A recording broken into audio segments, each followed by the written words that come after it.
I think the most important thing about the first day of practice is that everybody can come off the field and self-assess where they are, what they did well, things they need to improve on.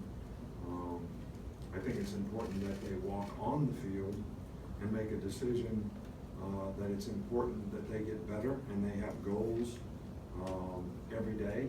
Otherwise, they're going to stay the same. And I think if they have their goal, they'll certainly find somebody around here that'll accommodate them and teach them and help them get better. And that's certainly the goal of spring practice. I think everybody's got to decide the player that they want to be and go out there and work hard to do it. And most of the time, it's not the other team that's a problem. It's you defeat yourself from within. You know, something within makes you not finish the play, makes you quit on the play before you should, makes you back down from the challenge sometimes, makes you get frustrated when you make a mistake. These are all things that psychologically, to be a great competitor, you have to overcome so you can persevere and improve and play the next play and learn from your mistakes. So every great team that we've had around here has had a lot of chemistry. You know, a lot of guys that buy into the principles and buy into the organization and the standard and the way we do things. We also had really good leadership to set a good example for what those things were all about, and didn't tolerate it when people, you know, didn't do it that way. So I think that is something that's a work in progress with every team. It's a new team. So the leadership, the togetherness, the positive energy, people being responsible for their own self-determination so they can go out there and do their job with some kind of consistency in performances. You know, why we're starting to practice and why we need all these practices in the spring and all the practices in the fall. So we just got to keep working and be patient with the players that we have so that we can get better. We did have a good off-season program. I was very pleased with that, and I think, you know, the energy and intensity that the players went out there with today was good for the first day. You know, I think some of you might have some questions about why spring practice is a little later. I think it's twofold. I think spring break was very early, so we had sort of a late finish in the season. We had some guys that needed some time to be able to heal up to be able to practice.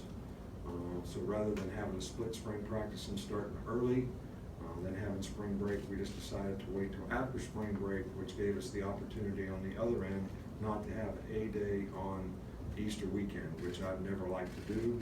We usually don't practice on Saturday of Easter weekend so players can go home and be with their family.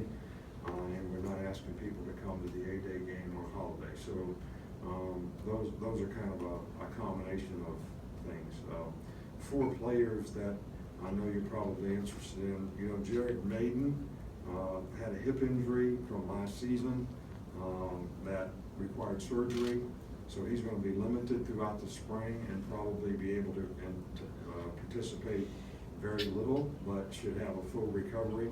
Sean Dion Hamilton, as you all know, had an ACL in the SEC championship game.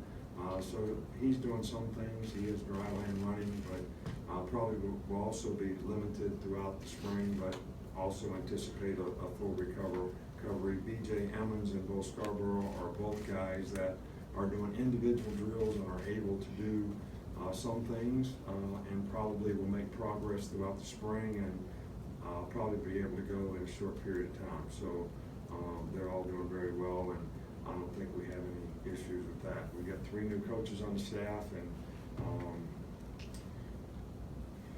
all of them have worked for us before, so they kind of know what to expect.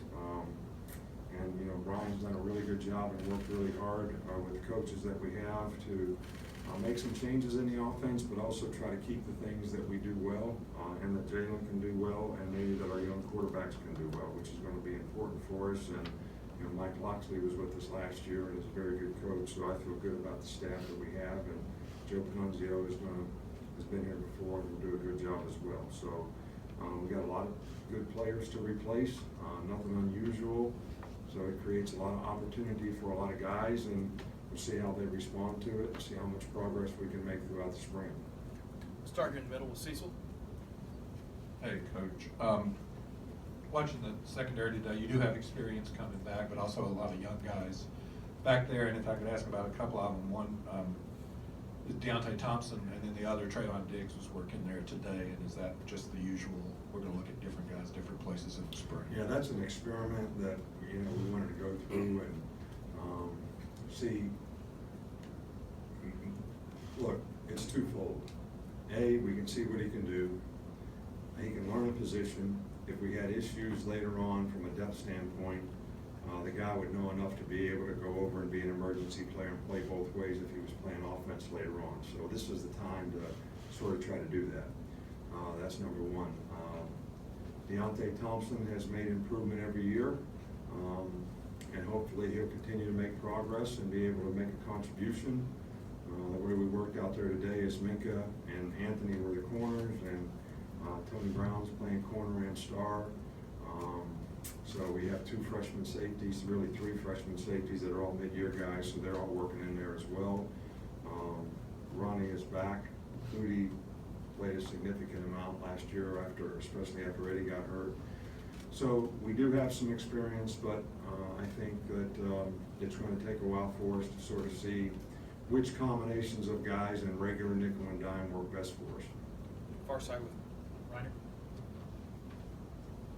Given how the national championship game transpired with the time of possession deficit, how much was returning kind of to that ball control mentality of emphasis, even in hiring Brian as the offensive coordinator? There was nothing, we didn't block them, we didn't execute very well.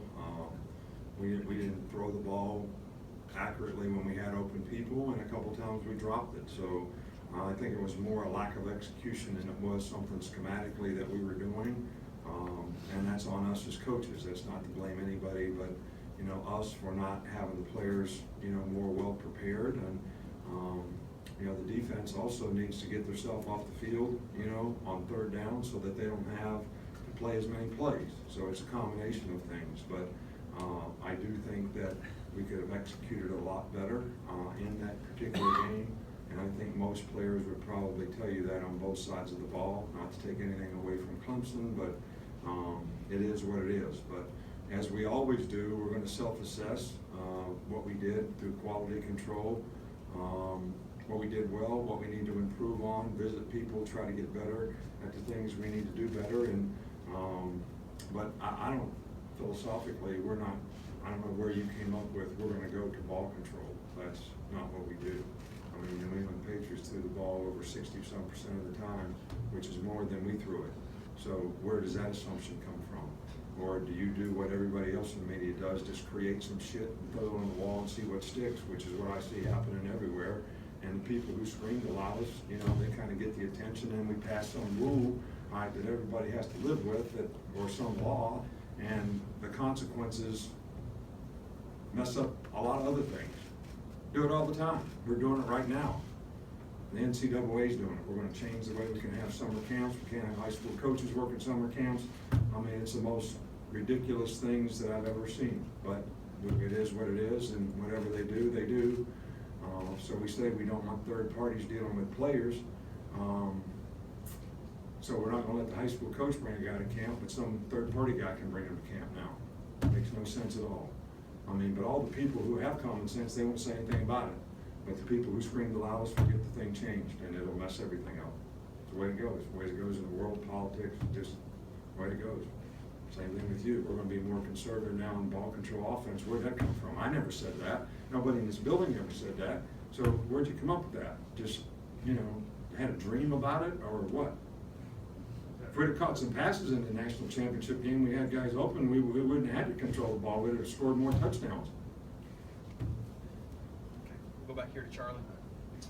You mentioned how this isn't his first stint here, but what does Joe Vannunzio bring to the staff as an on-field assistant?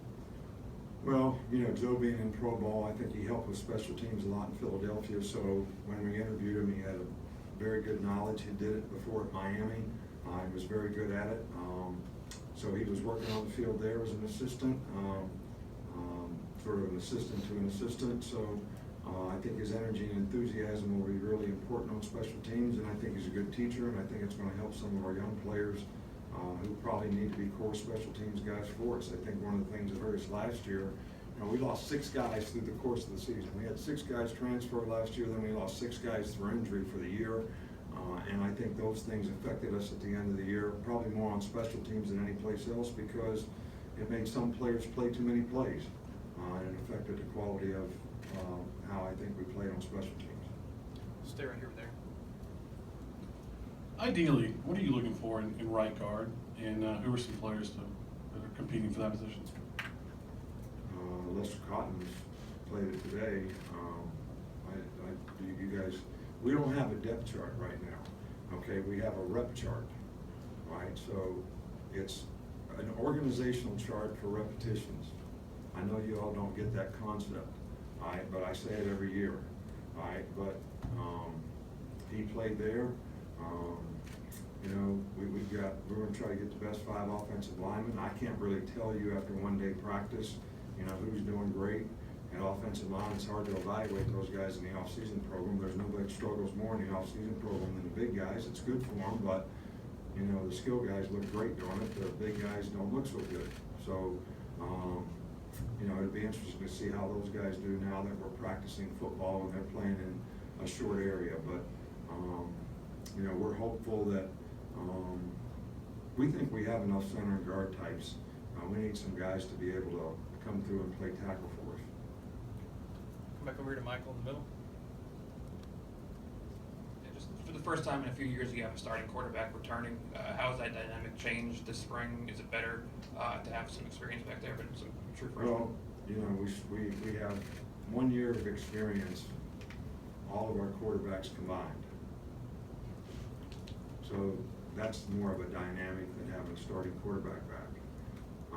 I think that because we do have a starting quarterback coming back, it's easier for us to self-assess what we need to do for him, with him, to help him, to coach him, so that he can develop in areas that would be helpful to him becoming even more of a complete player, mostly in the passing game. So that's something that we're going to work hard on in the spring and also in the fall. So if he could do that and be sort of a dual threat guy, that I think it would be really, really difficult for defenses to defend him. So, and then the other 2 guys who are freshmen, you know, they're going to have to grow into being adequate backups by the fall. So this is the least amount of experience we've ever had at quarterback, regardless of having a starter back.